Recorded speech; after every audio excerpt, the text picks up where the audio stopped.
ආයුබෝවන් සුබ දවසක් මගේ සෞර්ද හිතවතුනි පෙර දැක්ම YouTube චැනල් එකට ඔයාලව ගොඩක් සුහදව පිළිගන්නවා මේ වන්විත විදේශගතව සිටින මම JJP සමරකුන් අද අපි කතා කරන්නේ යන්නේ 2025 අප්‍රේල් මාසේ ගොඩක් යාළුවෝ ආස කරන්නේ ගොඩක් බලන ලග්නයක් ගැන ඔයාගේ ජීවිතයේ වැදගත් කෙනෙක් පවුලේ කෙනෙක් යාළුවෙක් හරි ආදරවන්තයෙක් මේෂ ලග්නයේද එහෙනම් මේ කතාව ඔයා වෙනුවෙන්ම තමයි මේ මාසේ ඔයාට ආදරය රැකියාව සල්ලිය ඒ වගේම ජීවිතේ හැම තැනකම තරු මොනවා කියනවද කියලා අපි එකතු වෙලා බලමු ඉතින් ලේස්ති වෙන්න ලයික් දාන්න බෙල් එකට ඔබලා අපිත් එක්ක එකතු වෙන්න මේෂ ලග්නය කියන්නේ මොන වගේ ලග්නයක්ද ඒක මංගල්ගෙන් පාලනය වෙන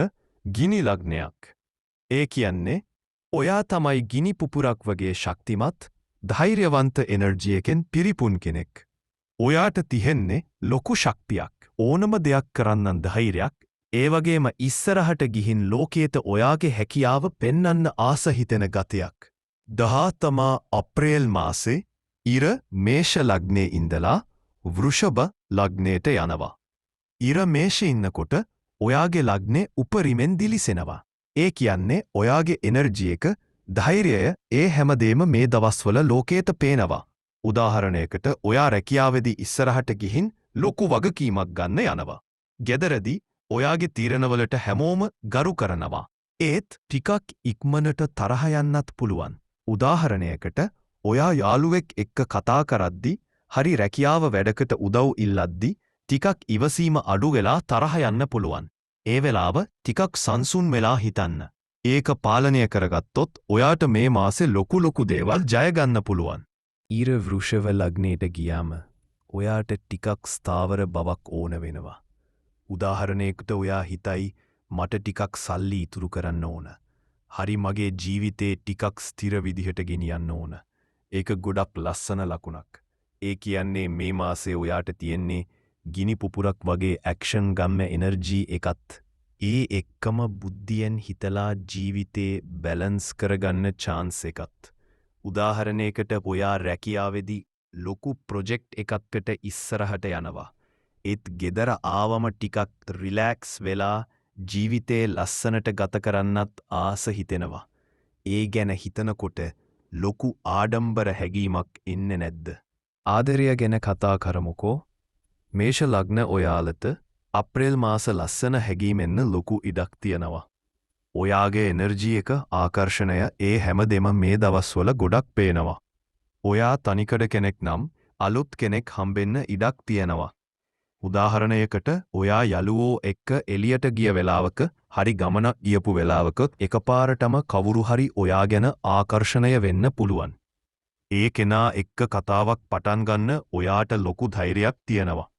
මොකද මේෂ ලග්න ඔයා ඉස්සරහට යන කෙනෙක්. ඒත් ඒ කෙනා ඔයාගේ ශක්තියට එනර්ජි එක ගැලපෙන කෙනෙක්ද කියලා ටිකක් හිතන්න ඕන. මොකද ඔයාලට ආදරයේදී ගරු කිරීම එනර්ජි එක තියෙන බැඳීමක් තමයි ඕන. ඔයා දැනටමත් ආදර සම්බන්ධයක් ඉන්නවා නම් මේ මාස ඒක තව උණුසුම් වෙන්න පුළුවන්. උදාහරණයකට ඔයාලා එකතු වෙලා ගමනක් යන්න ප්ලෑන් කරනවා. හරි ලස්සන මතකයක් හදාගන්න ඉඩක් ලැබෙනවා. ඒත් ඉක්මනට තීරණ ගන්න ගතිය ටිකක් අඩු කරන්න. උදාහරණයකට ඔයාගේ ආදරවන්තයා එක්ක තරහ ගිය වෙලාවක එකපාරටම තීරණයක් ගන්නෙ නැතුව ටිකක් ඉවසලා බලන්න. ඉර වෘෂභට ගියාම ඔයාට ආදරයේදී ටිකක් ස්ථිර බවක් ඕන වෙනවා. ඒ කියන්නේ ඔයාට ඕන ටිකක් ගැඹුරු බැඳීමක් එකට ජීවිතේ ගෙනියන්න. හිතට ලස්සන හැඟීමක් එන්නේ නැද්ද? රැකියාව ගැන කතා කරමු. මේෂ ලග්නේ ඔයාලට මේ මාසේ රැකියාවේදී හරි ව්‍යාපාරයකදී හරි ලොකු අවස්ථාවක් එන්න ඉඩ තියෙනවා. ඔයාගේ එනර්ජි එක ඉස්සරහට යන ගතිය ඒ හැමදේම ගොඩක් පේනවා. උදාහරණයකට ඔයා රැකියාවේදී ලොකු ප්‍රොජෙක්ට් එකකට ඉස්සරහට යන්න ඉඩ ලැබෙනවා. ඔයාගේ බෝස් එකෙක් එකපාරටම ඇවිත් මේක ඔයාට කරන්න පුළුවන්ද කියලා ඇහුවොත් ඒක ඔයාගේ හැකියාව පෙන්වන්න ලොකු chance එකක්. ඒ වගේම ඔයා ව්‍යාපාරයක් කරනවා නම් අලුත් ආයෝජනයකට හරි ලොකු ගනුදෙනුවකට හරි ඉඩ ලැබෙනවා. උදාහරණයකට ඔයාට කස්ටමර් කෙනෙක් අපාරටම කෝල් කරලා මට ඔයාගෙන් මේක ගන්න ඕන කියලා කියන්න පුළුවන්. ඒත් ඔයාගේ ඉක්මනට ඇක්ෂන් ගන්න ගතිය නිසා ටිකක් ඉවසීම අඩු වෙනත් පුළුවන්. උදාහරණයකට ටීම් එක වැඩ කරද්දි මම තනියම කරන්නම් කියලා හිතෙන්න පුළුවන්. ඒ වෙලාවට ටිකක් ඉවසලා අනිත් අය එක්ක එකතු වෙලා වැඩ කරන්න උත්සාහ කරන්න. ඒකෙන් ඔයාට ලොකු ජයග්‍රහණ ලැබෙන්න ඉඩ තියෙනවා. සල්ලි ගැන කිව්වොත් මේ මාසේ ඔයාට ආදායමෙන්න ලොකු ඉඩක් තියෙනවා. උදාහරණයකට ඔයා රැකියාවෙන් බෝනස් එකක් ගන්නවා. හරි ව්‍යාපාරයෙන් ලාභයක් එනවා. ඒත් ඔයාට ලොකු දේවල් ගන්න ආස හිතෙයි. උදාහරණයකට අලුත් ෆෝන් එකක් හරි ලස්සන ගමනක් යන්න ඔයාට ආස හිතෙනවා. ඒ වගේ වියදම් කරද්දී ටිකක් හිතලා ප්ලෑන් කරලා කරන්න. ඉර වෘෂභට ගියාම ඔයාට ඉතුරුම් ගැන ලොකු ආසාවක් එනවා. ඒ ගැන හිතනකොට සතුටුයි නේද? සෞඛ්‍ය ගැන කතා කරමු. අප්‍රේල් මාසේ ඔයාගේ එනර්ජී එක උප්පරිමෙන් තියෙනවා. උදේ ඉඳන් හවස වෙනකල් එක දිගට වැඩ කරන්න පුළුවන් තරම් ශක්තියක් ඔයාට තියෙනවා. උදාහරණයකට ඔයා රැකියාවදී ලොකු වැඩ ගොඩකට ඉස්සරහට යනවා. ගෙදර ආවමත් ගෙදර වැඩ ටිකට ඉවර කරනවා. ඒත් ඒ එනර්ජී එක එකපාරටම වියදම් කරන්න යන්න එපා. මොකද තරහ ගියාම හරි වැඩ ගොඩකට හිත ගියාම ශරීරයටත් ඒක බලපානවා. උදාහරණයකට ඔයා තරහ ගියා වෙලාවක ඔළුව රිදෙන්නත් පුළුවන්, ටිකක් ටෙන්ෂන් වෙන්නත් පුළුවන්. ඒ වගේම වැඩ ගොඩක කරලා රෙස්ට් නැතුව ගියොත් හෙම්බිරිසාවක් එන්නත් පුළුවන්. ඉතින් ටිකක් විවේක ගන්නත් අමතක කරන්න එපා. උදාහරණයකට උදේ ටිකක් ඇවිදින්න යන්න. හවස ටික වෙලාවක් රිලැක්ස් වෙන්න. ඒ වගේම ගෙදරදි ටිකක් නිදා ගන්නත් හොඳයි.